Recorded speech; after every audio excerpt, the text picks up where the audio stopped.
Episode 92। Ishan को पता चला अनन्या की सच्चाई। सब लोग हैरानी से बस देवराज को देख रहे थे। उन्हें बहुत वक्त हो गया था देवराज जी को इतना खुश देखे, लेकिन वो खुश क्यों थे? कल तक तो वो सिंघानिया इंडस्ट्रीज के बर्बाद होने से बहुत दुखी थे, लेकिन आज वो अरशद की बात आते ही उसका रिएक्शन ही बदल गया। निशांत सबसे ज्यादा हैरान था। उसे अभी भी भरोसा नहीं हो रहा था अनन्या अरशद से जुड़ी है। इस बारे में सोचते हुए एकदम से निशांत की आंखें हैरानी से बड़ी हो गई। वो खुद से ही बोला, कहीं ऐसा तो नहीं वो लड़की जिसे मैंने सिंघानिया पैलेस में देखा था वो वही? निशांत शॉक्ड था। वो इस बात पर बिल्कुल भी यकीन करना नहीं चाहता था। शिवांश, जो अभी भी थोड़ा कंफ्यूज था, उसने पूछा, दादाजी क्या आप यह कहना चाहते हैं वो लड़की ईशान की दोस्त अरशद से जुड़ी हुई है? ईशान की दोस्त? वो ईशान की दोस्त कब बनी? देवराज जी फिर से गुस्से में बोले। शिवांश बोला, लेकिन दादाजी यही सच है, वो ईशान की दोस्त है। ईशान ने कंपनी भी उसके लिए ही ज्वाइन की थी। क्या कहा? ईशान कंपनी उसके लिए जा रहा था? शिवांश ने अपना सिर हिला दिया। देवराज जी गुस्से में दांत पीसते हुए बोले, लेकिन वो उस लड़की को कैसे जानता है? वो दादाजी। शिवांश बस अब और नहीं। अशोक जी ने शिवांश को बीच में ही रोक दिया और देवराज जी की तरफ देखते हुए बोला, डैड, अब इस बारे में कोई बात नहीं होगी, अभी के लिए तो बिल्कुल भी नहीं, प्लीज। कोई बात नहीं होगी से तुम्हारा क्या मतलब है? कहीं ऐसा तो नहीं इन सब के पीछे तुम ही हो? ओह, तो अब समझ में आया, इन सब के पीछे तुम थे। तुमने जानबूझकर मुझे इस बारे में कभी पता चलने नहीं दिया। देवराज जी ताना मारते हुए बोले। अशोक जी ने गहरी सांस ली और उठकर वहां से जाने लगे।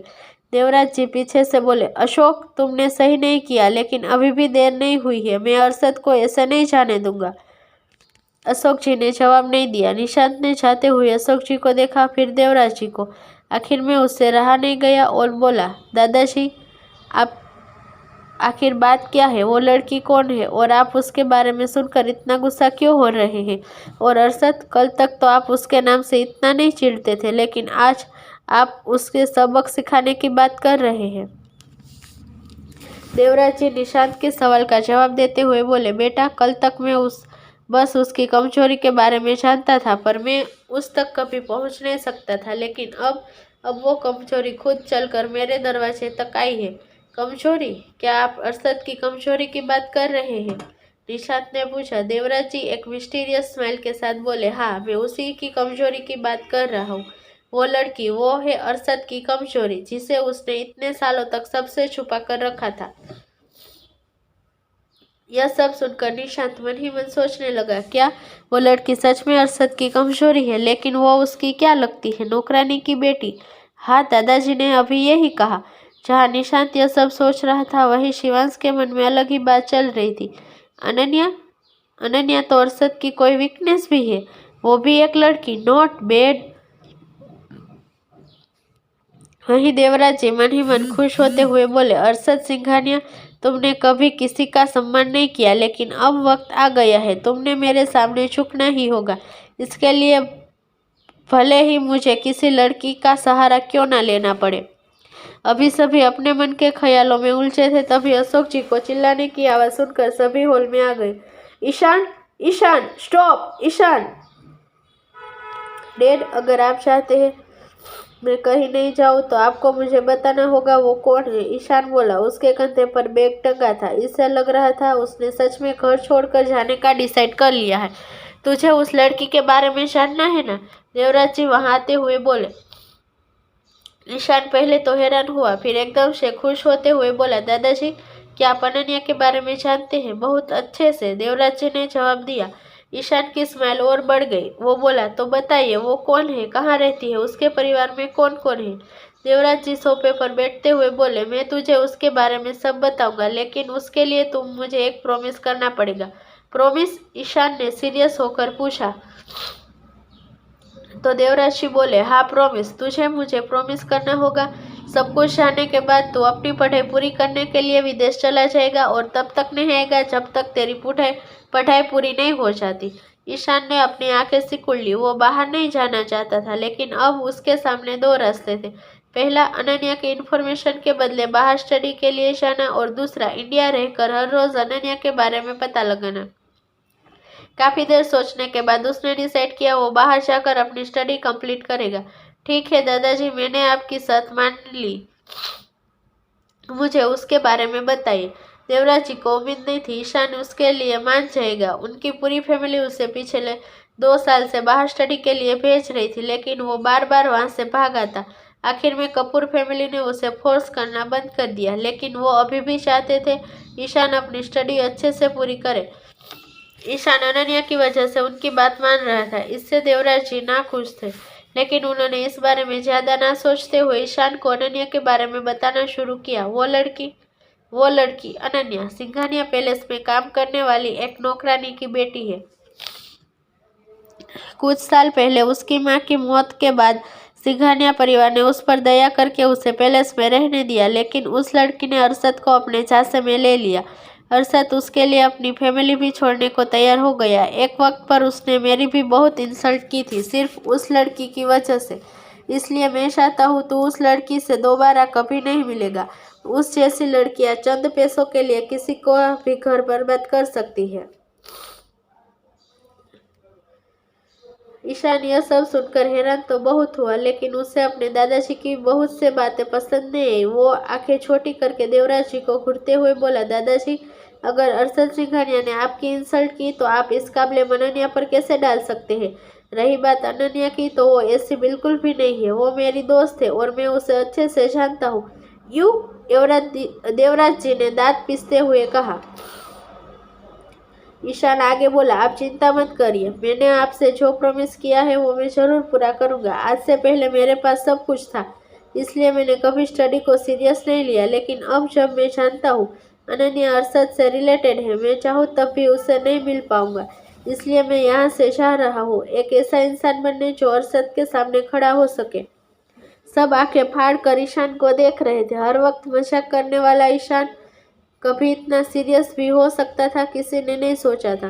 निशांत पहले ही अपने रूम में जा चुका था। उसने आंखें बंद करके विंडो वाली लड़की के बारे में सोचा, लेकिन इस बार कुछ अलग था। उस लड़की की धुंधली छवि अब उसे अनन्या के रूप में दिखाई दे रही थी।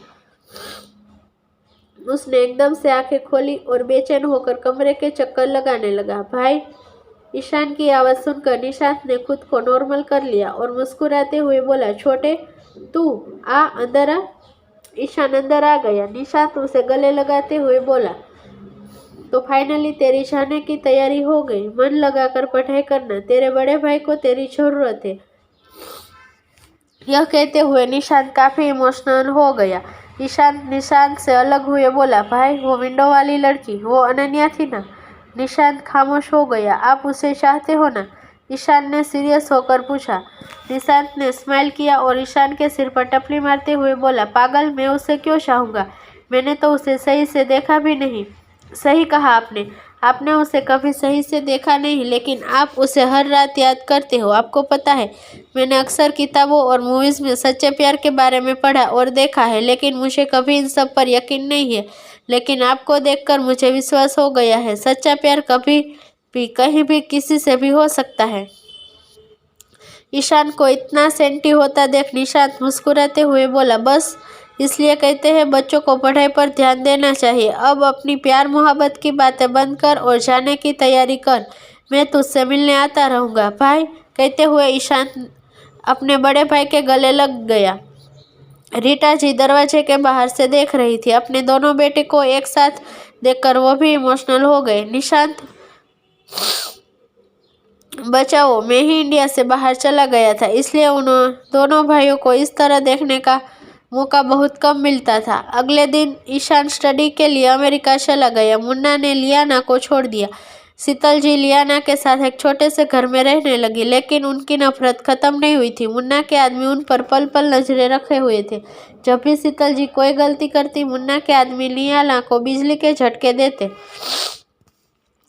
जिससे लियाना हर दिन के साथ पागल होती जा रही थी। वही लीना और ध्रुव का कहीं कुछ पता नहीं था। मुन्ना ने अमेरिका जाकर लारा को वही ड्रग्स दे दिया जो उसे अनन्या को दिया था। धीरज हर रोज अपनी जिंदगी के लिए मौत को टक्कर दे रहा था। राधिका वापस से अपनी लाइफ सुकून से जीने लगी थी। उसे जब भी टाइम मिलता वो डैनियल के बारे में पता करने की कोशिश करती।